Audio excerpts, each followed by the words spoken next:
Hey, how you doing? This is Craig Beck from StopDrinkingExpert.com. It's 8:30 in the morning. I've got 1 hour before I have to go to the airport for an 18-hour flight to Sydney, Australia for Quit Drinking Boot Camp. So that means you have about 24 hours to get your ticket if you want to come to the Sydney boot camp. If Sydney doesn't work for you, then hey, how about London or Chicago? Or just check the website and find out where I am next. StopDrinkingExpert.com. Don't forget to like, subscribe, and comment on my YouTube channel. Now today, I want to talk about falling off the wagon, relapsing from your sobriety, how you deal with that and how you stay sober. Because this is a huge issue. And people get very upset and very panicky about the thought of falling off the wagon. And I understand that totally. Because it seems to be the way it works is people try on their own to stop drinking. Years, decades of using willpower to force themselves to avoid the thing they want most on planet Earth. And what we know is willpower doesn't work, has a 95% chance of failure. And so they try it on their own, they fail, they get depressed, they start thinking there's no way out for me, I'm broken, this is going to be the rest of my life. They get so low and then they discover my approach to this and they do it and they stop drinking. And they think, hallelujah, I found the solution. Finally, I found the solution. And they make the dangerous assumption that they're now fixed, that they will never have to worry about drinking again. Because in the moment, you know, when you're a few weeks sober, after all those years of struggling to do it on your own, and then you did it with me so easily, you can go weeks and months and you think, I'm fixed, I'm cured. I'll never have a problem with this again. I can't ever imagine drinking alcohol again. Amazing. And then at some point, they say or think the 5 most dangerous words on planet Earth. Just one drink won't hurt. Because that's how it always starts. Nobody ever wakes up and says, I'm going to try and drink a bottle of vodka today. That doesn't happen. Here's what happens. Somebody can be 6 months sober, 1 year sober, and they go to a wedding and somebody offers them a free glass of champagne. And they think, just one drink won't hurt, surely. I mean, I stopped so easily last time, I can't see it being a problem. Or they're on a flight.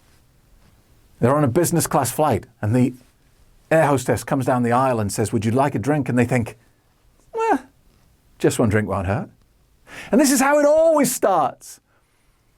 And no matter how many times I say it, everyone always falls for it. And the reason why it's not true, just one drink won't hurt, it's not true because A, you don't even get a decision on the second drink. That will be made by the drug. You only get to decide on the first drink. So even if you absolutely 100% swear on your life, on your children's life, that you only want one drink, it doesn't matter because the drug will make the next decision and the next one and the next one. So it's very unlikely to be just one drink. But also because of the way that this drug manipulates you by using something called the kick, it's not just one drink in one moment. One drink is going to mean at least 14 days of physical torture from the drug. This is how alcohol works. It makes you feel uncomfortable, that kind of jittery, I could do with a drink feeling, and then it rewards you for compliance, briefly. And then it starts to turn up the pressure again until you feel anxious and on edge. You drink, reward, and the loop continues. So if you take one drink, you start that process and it's going to last 14 days at least. So people think the 5 most dangerous words, they have a drink, and then they get into a loop again very, very quickly, and now they're depressed. Now they're worried because they thought they'd found the solution. They thought they'd found a silver bullet, and they lose faith in my approach. They lose faith in what they did previously because now here they are drinking again and they incorrectly come to the assumption that doesn't work either. It's just another failure to add to the list. And the reason why that is a mistake is because it's built on a false foundation. It's built on the assumption that my system completely fixes the problem and takes it away and throws it away. They assume it's a bit like, when your car breaks down and a part in the engine is broken. And the mechanic comes along, he takes out the broken part, throws it away, and puts in a new part, and you'll never have a problem with that again because it's gone. That's not how it works. This is a disorder of the mind, and you've spent decades building structures in your brain to facilitate drinking as a solution to problems. You have a problem, alcohol is the solution. And if most problem drinkers like you and me, we see alcohol as our panacea. Life sucks, we're having a tough time, alcohol. Life's great, we're having an amazing time, celebrating, alcohol. We've woven it into every part of our life. So to assume that by doing this course, you've removed decades of programming is crazy. It doesn't work like that.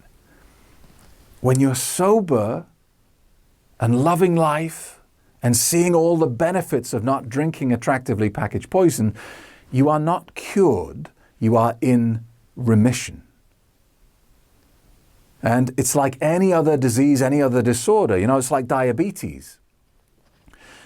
If you're diligent and if you get into a routine and you live the life that you need to live to keep this condition at bay, then everything's great. You can keep it in remission for years, decades, for the rest of your life.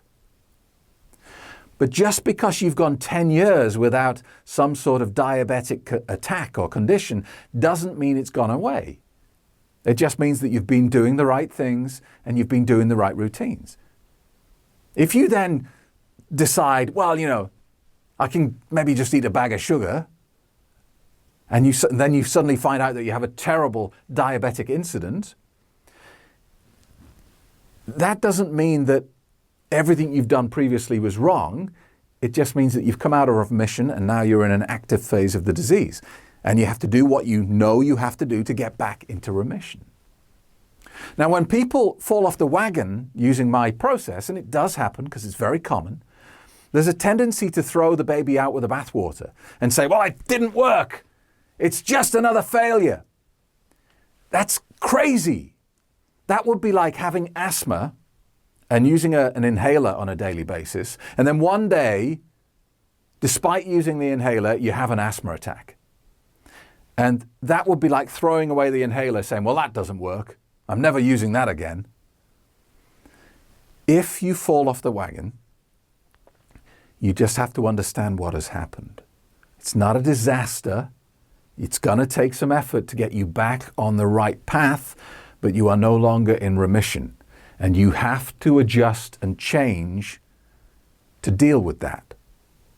What you mustn't do is say, well, that's it, I'm screwed for the rest of my life. Nothing's going to work for me. I thought this would work, but blatantly it isn't. So now I'm going to drink because I've got a good reason to. Nothing works. When you fall off the wagon, dust yourself down and start again, quietly. Now, I say quietly because at least every 3 months in the Stop Drinking Expert secret Facebook group, I have to go in there and put up a big post about victim mode. Because what a lot of people do when they drink is they then go and look for social proof to validate their belief that it's just too hard. I can't do it. And rather than getting back up off the mat and keeping moving forward, they stay down on the mat and they look for safety in numbers from the opinions of other people to validate their stance that this is too difficult and I can't do it. And the posts normally go like this. Back to day one for me. Yeah, I drank again last night. But, insert excuse. But my dog died. But I got fired. But I got a big bill in the post. So I was having a really tough day and yeah, I broke. And what they're looking for there is for everyone to go, oh, hon, are you okay? Oh, don't beat yourself up. Don't, all this kind of sympathy and attention, and stop it. Stop looking for the approval of other people. Stop looking for social approval. It will not get you the result you want. It will not move you 1% closer to sobriety. All it will do is trap you in victim mode. If you fall off the wagon, quietly dust yourself down and start again. That's it. It's not the end of the world, but it will require some energy and effort from you to fix this situation. Remember, one of my favorite quotes, it's not how hard you can hit, it's how many times you can get hit and keep moving forward. That is what success is all about. It's not about fixing this in one day and then spending the rest of your life skipping merrily sober through life. Being successful is getting repeatedly hit and knocked down by life and choosing to get back up again. That is the secret to everything, not just quitting drinking. I hope that helps. Thank you very much for watching today. If you have any questions, email me, craig@craigbeck.com. Don't forget to like and subscribe to my YouTube channel. And if you're genuinely worried about your drinking, why don't you come and join me for a free quit drinking webinar today? Go to stopdrinkingexpert.com and grab your place while there's still one left, okay? Hopefully, I see you in Sydney, Australia, or somewhere else in the world, and you can get all the details of my boot camps at the website as well. Thanks for watching. See you soon.